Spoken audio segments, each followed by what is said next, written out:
അസ്സലാമു അലൈക്കും വറഹ്മത്തുള്ളാഹി വബറകാതുഹു. ബിസ്മില്ലാഹിർ റഹ്മാനിർ റഹീം. അൽഹംദുലില്ലാഹി റബ്ബിൽ ആലമീൻ. വസ്സലാത്തു വസ്സലാമു അലാ അഷ്റഫിൽ മുർസലീൻ വഅലാ ആലിഹി വഅസ്ഹാബിഹിൽ ഫായിസീൻ. അമ്മാ ബഅദ്. റബ്ബി യസ്സിർ വലാ തുഅസ്സിർ.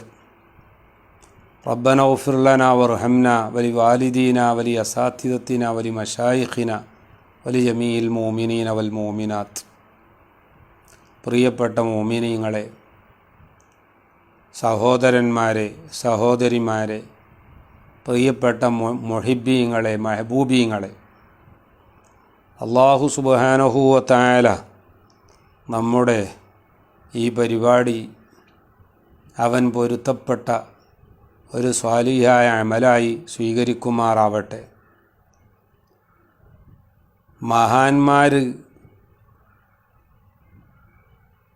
ആ മഹാന്മാരുമായിട്ടുള്ള നമ്മുടെ ബന്ധം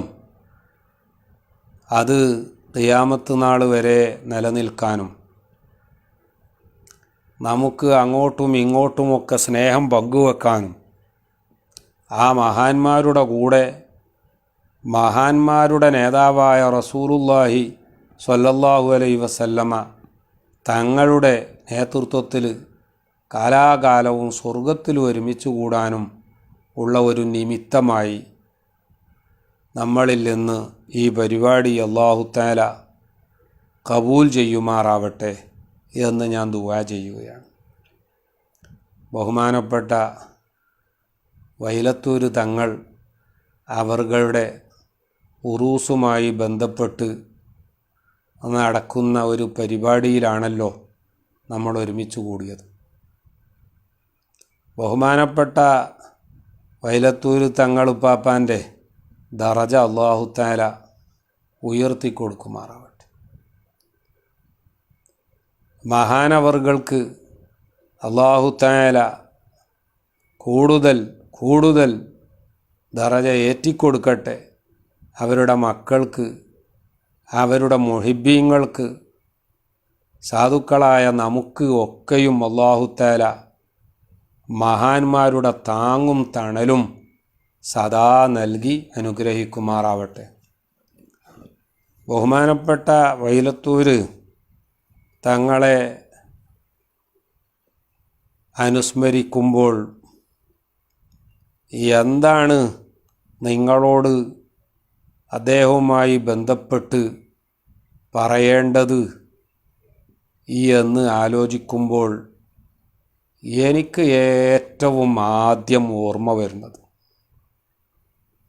ബഹുമാനപ്പെട്ട യൂസുഫുൽ ബുഖാരി അല്ലെങ്കിൽ യൂസുഫുൽ ജീലാനി അല്ലെങ്കിൽ വൈലത്തൂർ തങ്ങൾ എന്നുള്ള ആ പേര് കേൾക്കുമ്പോഴോ അദ്ദേഹത്തിൻ്റെ ഫോട്ടോ കാണുമ്പോഴോ അല്ലെങ്കിൽ അദ്ദേഹത്തിൻ്റെ പേര് എഴുതി വച്ചത് കാണുമ്പോഴോ എനിക്ക് ആദ്യം ഓർമ്മ വരുന്ന ഒരു ചിത്രം ഏതാണെന്നറിയോ?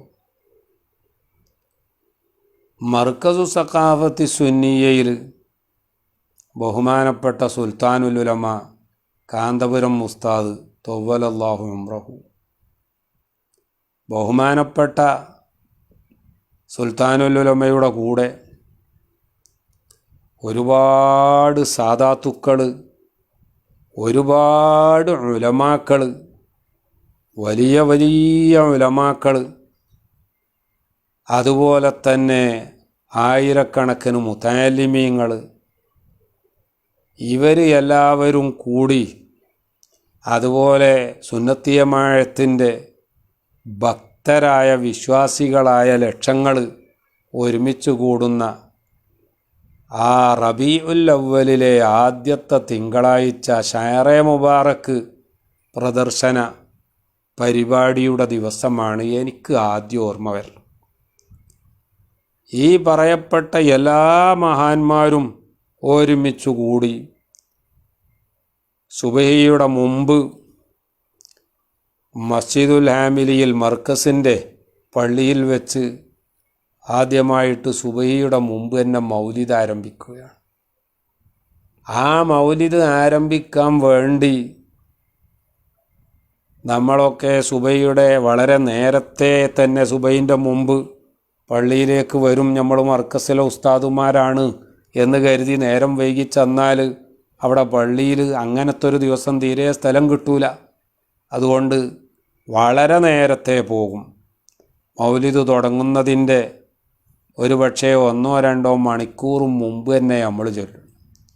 സുബ്ഹാനല്ലാഹ്. പള്ളിയിലേക്ക് ചെന്ന് നോക്കുമ്പോൾ അവിടെ അപ്പോഴേക്കും നേരത്തെ തന്നെ എത്തി അവിടെ സ്ഥാനം ഉറപ്പിച്ചവരാരൊക്കെ നോക്കുമ്പോൾ പ്രധാനമായിട്ട് കാണുന്നത് ബഹുമാനപ്പെട്ട വൈലത്തൂർ തങ്ങൾ പാപ്പനെയാണ്. ആ മൗലിദിനു വേണ്ടി ആൾക്കാരൊക്കെ പുറത്തിങ്ങനെ തടിച്ചു കൂടിയിട്ടുണ്ട്. നേതാക്കന്മാർക്ക് ഇരിക്കാനുള്ള അഥവാ പള്ളിയുടെ 2-3 സൊഫ് അവർക്ക് വേണ്ടി ഒഴിച്ചിട്ടിട്ടുണ്ട്. നേതാക്കന്മാർ വരുന്നേ ഉള്ളൂ. ബഹുമാനപ്പെട്ട സയ്യിദ് അലി ബാഫഖി തങ്ങളുണ്ട്, സൈനുൽ ആബിദീൻ ബാഫഖി തങ്ങളുണ്ട്, അതേപോലെ ഉസ്താദുമാർ എല്ലാവരും ഉണ്ട്. അവിടെ നേരത്തെ തന്നെ വന്നിരിക്കുകയാണ് ബഹുമാനപ്പെട്ട വൈലത്തൂർ തങ്ങളുപ്പാപ്പ അവറുകൾ. അങ്ങനെ പിന്നീടാണ് ഞങ്ങളൊക്കെ ചെല്ലുന്നത്. കാണുമ്പോൾ വളരെ സന്തോഷത്തോടു കൂടി വലിയ വലിയ ഉസ്താദുമാരെയും നേതാക്കന്മാരെയും ഒക്കെ ബഹുമാനപ്പെട്ട തങ്ങളവറുകൾ വരി, ഇങ്ങോട്ട് വരി, ഇവിടെ വന്ന് ഇരിക്കി എന്നൊക്കെ പറഞ്ഞ് ഇരുത്തുന്നത് കാണാൻ ഒരു വളണ്ടിയറെ പോലെ ഒരു ഖാദിമായി നിൽക്കും. കൂട്ടത്തിൽ എന്നെപ്പോലും ചുള്ളിക്കോട് കം ഹിയർ, ഇംഗ്ലീഷിലാണ് പറയും, come here, you should sit near me. അങ്ങനെയാണ് ചിലപ്പോൾ എന്നെ കണ്ട ഇംഗ്ലീഷിൽ തുടങ്ങും. എനിക്കറിയില്ല, അത് അങ്ങളെ മനസ്സിൽ അങ്ങനെ എന്തോ ഒരു ചിന്ത ഉണ്ട്. എനിക്ക് ഇംഗ്ലീഷ് അറിയാം, അതുകൊണ്ട് ചുള്ളിക്കോടിനോട് ഇംഗ്ലീഷിൽ പറഞ്ഞാലേ ശരിയാവുള്ളൂ എന്ന് തോന്നിയിട്ടാണോ അറിയില്ല, തങ്ങൾ എന്നോട് പറയും. ആ ചിത്രം എനിക്ക് നല്ലോണം ഓർമ്മ വരും.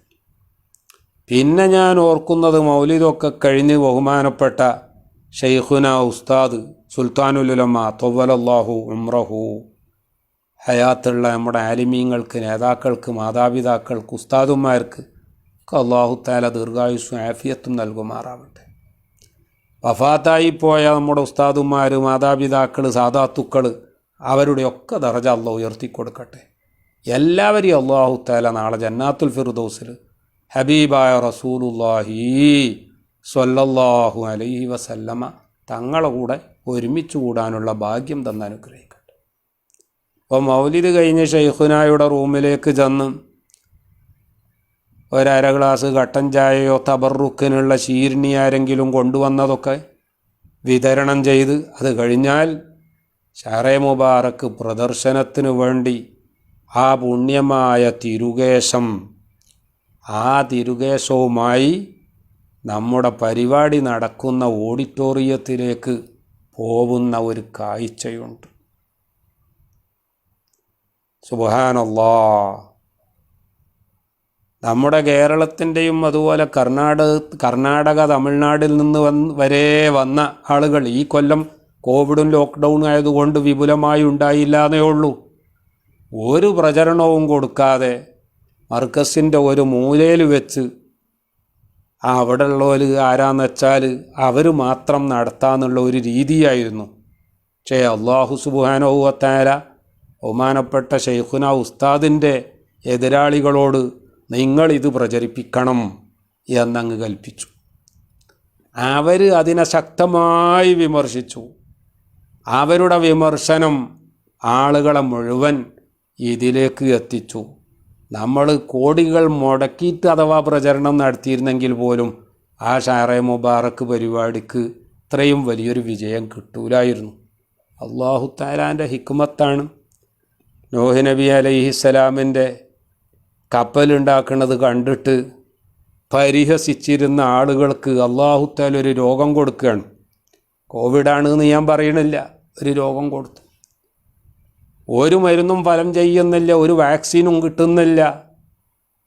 പരിഹസിക്കുന്ന ആളുകൾ പരിഹാസം മൂത്ത് നൂഹ് നബിയുടെ കപ്പലിൽ പോയിട്ട് മലമൂത്ര വിസർജനം ചെയ്യാൻ തുടങ്ങി.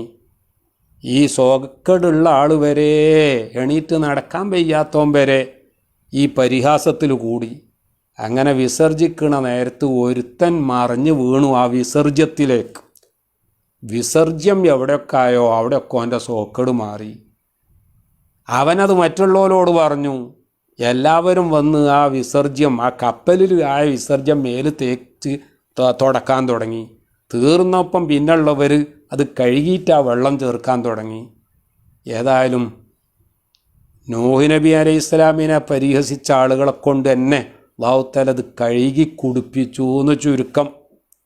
ഞാനിപ്പം അതൊന്നും പറയുന്നില്ല. ഏതായാലും എതിരാളികൾ എതിർത്തില്ലായിരുന്നെങ്കിൽ മർക്കസിലെ യത്തീംഖാനയിലെ ഒരു ഓഡിറ്റോറിയത്തിൽ എവിടെയെങ്കിലും റബീഉൽ അവ്വൽ ഒരു തിങ്കളാഴ്ച അവിടുത്തെ ഉസ്താദുമാരും കുട്ടികളും ഒക്കെ ഒന്ന് വന്ന് തബറുക്ക് എടുക്കുന്ന ഒരവസ്ഥ ഉണ്ടാവുള്ളായിരുന്നു.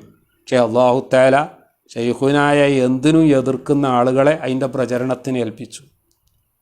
വലിയ തസീർ ലോകത്ത്, പ്രത്യേകിച്ച് നമ്മുടെ കേരളത്തിൽ അതുകൊണ്ടുണ്ടായി. പ്രിയപ്പെട്ട സഹോദരന്മാരെ, ആ ഷഹറെ മുബാറക്ക് അങ്ങോട്ട് കൊണ്ടുപോകുമ്പോൾ ബഹുമാനപ്പെട്ട യൂസുഫുൽ ജീലാനി നവ്വറല്ലാഹു മർക്കദഹു മഹാനവറുകളുടെ തലയിലാണ് ആ ഷഹറെ മുബാറക്ക് സൂക്ഷിച്ച പേടകം അദ്ദേഹം തലയിൽ വെച്ച് ബാക്കിയുള്ളവരൊക്കെ അദ്ദേഹത്തിൻ്റെ കൂടെ മെല്ലെ സ്വലാത്തും ചൊല്ലി അച്ചടക്കത്തോട് ആദരവോട് കൂടി സ്റ്റേജിലേക്ക് പോവാണ്. ഈ രംഗമാണ് ഞാൻ എപ്പോഴും അദ്ദേഹത്തിൻ്റെ പേര് കേൾക്കുകയോ അദ്ദേഹത്തെ ഓർക്കുകയോ ചെയ്യുമ്പോൾ ആദ്യമായിട്ട് ഓർമ്മ വരുന്നത്. വല്ലാത്ത ഈമാനായിരുന്നു ഈ ഷഹറെ മുബാറക്ക്. ഇതിനെ ബഹുമാനിച്ചവൻ അവന് അല്ലാഹുവിൻ്റെ സഹായം കിട്ടും. ഇതിനെ ഇകഴ്ത്തിയവൻ അവന് അല്ലാഹു തആല അതിന് വേണ്ട കുരുത്തക്കേട് കൊടുക്കും എന്ന് തങ്ങൾ ഒരുപാട് വട്ടം പറഞ്ഞത്, എന്നോട് പറഞ്ഞത് എനിക്ക് ഓർമ്മയുണ്ട്. ഞാനിപ്പോൾ പറഞ്ഞാൽ അത് വിവാദമാവുമോ എന്ന് ഭയപ്പെടുകയാണ്. പറയുന്നില്ല, എന്നാലൊരു സൂചന തരാതിരിക്കാനും പറ്റൂല. നിങ്ങൾ ആലോചിച്ചു നോക്ക്. നമ്മുടെ ഇപ്പോൾ കേരളത്തിൽ മുഖ്യമന്ത്രി സഖാവ് പിണറായി വിജയൻ വളരെ നന്നായി ഭരിക്കുന്നുണ്ട്. ഈ കൊറോണയുടെ ആദ്യ ദിവസങ്ങളിൽ വരെ എന്ന് പറഞ്ഞാൽ ഒരു 6-7 മാസം വരെ എതിരാളികൾക്ക് പോലും ഒന്നും പറയാനുണ്ടായിരുന്നില്ല. എന്നാൽ ഇപ്പോൾ ഇതാ തൊട്ടത് മുഴുവൻ നല്ല ഉദ്ദേശത്തിൽ ചെയ്ത കാര്യങ്ങൾ വരെ ഒരുപക്ഷെ അദ്ദേഹത്തിൻ്റെ ഭാഗത്തുനിന്ന് ഒരു താറാറും ഉണ്ടാകുന്നില്ല. എന്നാൽ പോലും എതിരാളികൾക്ക്, പ്രതിപക്ഷത്തിന്, ഗവൺമെൻറ്റിനെ, പ്രത്യേകിച്ച് മുഖ്യമന്ത്രിയെ ശക്തമായി ആഞ്ഞടിക്കാൻ ആയുധം കിട്ടുന്ന ഒരവസ്ഥ ഉണ്ടാകുന്നു. ചിലരൊക്കെ എന്നോട് പറഞ്ഞിട്ടുണ്ട്, ഇത്രയും നന്നായി ചിന്തിച്ച് പ്രവർത്തിക്കുന്ന മുഖ്യമന്ത്രി ചെയ്യുന്നതിനൊക്കെ എന്തോ ഒരു അദൃശ്യമായ തട്ട് കിട്ടുന്നുണ്ടല്ലോ, നമ്മളെ ഷഹറെ മുബാറക്കിനെ കുറ്റം പറഞ്ഞതുകൊണ്ടാണോ എന്ന് ചിലർ ചോദിക്കും. ഞാൻ പറയും അതുകൊണ്ടാണെന്നോ അല്ലാന്നോ ഒന്നും നമ്മൾ പറയാൻ പോകണ്ട. ഇപ്പോഴും എനിക്ക് പറയാനുള്ളതും അത് തന്നെയാണ്. നമ്മളത് പറയാൻ പോകണ്ട. എന്നാലും ഓരോ രംഗം ഓരോന്നിങ്ങനെ കാണുമ്പോൾ തോന്നും അതിൻ്റെ ഒരു ചെറിയ ഇൻഫ്ലുവൻസ് ഇതിൽ വന്നോ. ഞാൻ പറഞ്ഞു വന്നത് അപ്പോൾ ഒരു മൂലയിൽ അവിടെ ഇങ്ങനെ സ്വകാര്യമായി കഴിയണ ആ പരിപാടി അത് എതിരാളികളെ കൊണ്ട് അല്ലാഹു തആല പ്രചരിപ്പിച്ചു വളരെ ശക്തിയായി എന്ന് പറഞ്ഞു. അതൊക്കെ ഇപ്പോൾ ബഹുമാനപ്പെട്ട യൂസുഫുൽ ബുഖാരി തങ്ങളെ അനുസ്മരിച്ചപ്പോൾ ഓർമ്മ വരികയാണ്. അദ്ദേഹം പറയും, ഇതിനെ ബഹുമാനിച്ചവന് വലിയ വിജയം ഉണ്ടാവും. ശൈഖുന ഉസ്താദിൻ്റെ വലിയ വിജയത്തിൻ്റെ കാരണമാണിത്.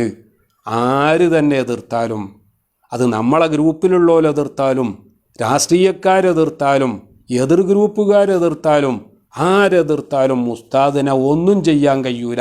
അതിൻ്റെ കാരണം ഇതാണ്. അതുകൊണ്ട് ചുള്ളിക്കോടെ നമ്മൾ ഉസ്താദിൻ്റെ പിന്നിൽ അടിയുറച്ച് നിൽക്കണം. എൻ്റെ ഏക ആഗ്രഹം ഉസ്താദിൻ്റെ ഒരോറച്ച അനുയായിയായി മരണം വരെ നിലനിൽക്കണം എന്നതാണ് എൻ്റെ ഏറ്റവും വലിയ ആഗ്രഹം എന്ന് ഒരുപാട് വട്ടം അല്ലാഹു തആലാന മുൻനിർത്തിക്കൊണ്ട് യൂസുഫുൽ ബുഖാരി എന്നോട് പറഞ്ഞിട്ടുണ്ട്. അദ്ദേഹത്തിൻ്റെ ആ മരണവും ആ മരണത്തിൻ്റെ തൊട്ട് മുമ്പുള്ള നിമിഷം വരെ നടന്ന പ്രവർത്തനങ്ങളും പരിശോധിച്ചാൽ അദ്ദേഹത്തിന് തൻ്റെ ആശയങ്ങളിൽ, തൻ്റെ വിശ്വാസകാര്യങ്ങളിൽ, തൻ്റെ പ്രവർത്തനങ്ങളിൽ എത്രമാത്രം ആത്മാർത്ഥതയുണ്ടായിരുന്നു എന്ന് ആർക്കും മനസ്സിലാക്കാൻ പറ്റും. അല്ലാഹു തആല ദറജ ഉയർത്തിക്കൊടുക്കുമാറാവട്ടെ. പ്രിയപ്പെട്ട മുഅ്മിനീങ്ങളെ, ഞാൻ കൂടുതലായി ഒന്നും പറയുന്നില്ല. ബഹുമാനപ്പെട്ടവർ എന്നോട് ഒരു ദിവസം പറഞ്ഞു, നമുക്ക് നല്ല ഇസ്സത്ത് വേണം, ആലിമീങ്ങൾക്ക് നല്ല ഇസ്സത്ത് വേണം. എന്നിട്ട് അദ്ദേഹം പറയും, ബഹുമാനപ്പെട്ട ശൈഖുന സുൽത്താനുൽ ഉലമ, ആ സുൽത്താനുൽ ഉലമയാണ് കേരളത്തിൽ ആലിമീങ്ങൾക്ക് ഇത്ര വലിയ സ്ഥാനം ഉണ്ടാക്കി കൊടുത്തത് എന്ന് പറഞ്ഞിട്ട് അദ്ദേഹം പറയും, നമ്മൾ ആൾക്കാരെ കയ്യിലുള്ളത് ആശ്രയിക്കുന്ന ഒരവസ്ഥയാണെങ്കിൽ നമുക്കൊരു ഇസ്സത്തും ഉണ്ടാകൂല. നമ്മളെ ഇങ്ങോട്ട് ആളുകൾ ആശ്രയിക്കുന്ന അവസ്ഥ വരണം, അപ്പോഴേ ഇസ്സത്ത് ഉണ്ടാവും എന്ന് പറഞ്ഞിട്ട് അദ്ദേഹം നമ്മൾ ഖത്തറിനതൊക്കെ ഓതിയിരുന്ന കാലത്ത് ഷവാഹിദായി പഠിച്ച ബെയ്ത്ത് സുബ്ഹാനല്ലാഹ് എനിക്ക് ചൊല്ലിത്തന്നു. അത് ചൊല്ലിത്തന്നപ്പോഴാണ് ആ ബെയ്ത്തിൻ്റെ ശരിയായ ഉദ്ദേശം ഇതാന്ന് മനസ്സിലായത്. ബെയ്ത്ത് നമ്മൾ നേരത്തെ പഠിച്ചിട്ടുണ്ട്, ആ ബെയ്ത്ത് കാണാതെ അറിയുകയും ചെയ്യാം, പക്ഷെ അതിൻ്റെ ഉദ്ദേശം ഇതാണ് എന്ന് അപ്പോഴാണ് മനസ്സിലാണത്. അദ്ദേഹം ഒരിക്കൽ പറയുകയുണ്ടായി, നിങ്ങൾ പഠിച്ചിട്ടില്ലേ ചുള്ളിക്കോടെ, അബാ മാലിക്കിൻ ലാ തസ്അലിന്നാസ വൽതമിസ് ബികഫൈക ഫദ്ലല്ലാഹി ഫൽ ഫദ്ലു ഔസഉ. ഷായിർ കവി അബൂമാലിക്കിനെ വിളിച്ച് പറയുക, ലാ തസ്അലിന്നാസ്, ആളുകളോട് ഒന്നും ചോദിക്കരുത്, ആൾക്കാരേന്ന് കിട്ടണമെന്ന് പ്രതീക്ഷിച്ച് നിൽക്കരുത്. പിന്നെയോ അള്ളാഹുവിനോട് ചോദിക്കുകയാണ് വേണ്ടത്, എന്ത് വേണമെങ്കിലും അള്ളാഹിനോട് ചോദിച്ചാൽ കിട്ടും എന്ന് പറഞ്ഞിട്ട് അടുത്ത ബെയ്ത്ത് ഓതുകയാണ്, വലൗ സുയിലന്നാസു തുറാബ ലൗഷക്കു ഇദാ ഖീല ഹാത്തു അൻ യമല്ലു വയംനഉ. ജനങ്ങളോട് ഒരു പിടി മണ്ണ് വേണമെന്ന് പറഞ്ഞാൽ ഒരു പിടി അല്ലെങ്കിൽ ഒരു തരി മണ്ണിന് വേണ്ടി ഓല് യുദ്ധം ചെയ്യും. അത് ഒരു പിടി മണ്ണ് തന്ന് സഹായിക്കണം എന്ന് പറഞ്ഞാൽ സഹായിക്കാത്ത ആളുകളായിരിക്കും.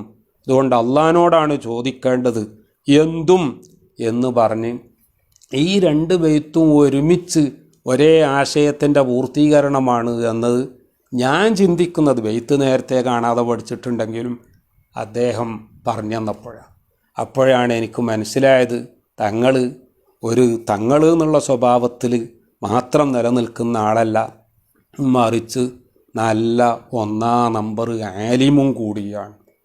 അൽഹംദുലില്ലാഹ്, ജനങ്ങൾക്ക് ഉപകാരം ചെയ്യുന്നവനാണ്.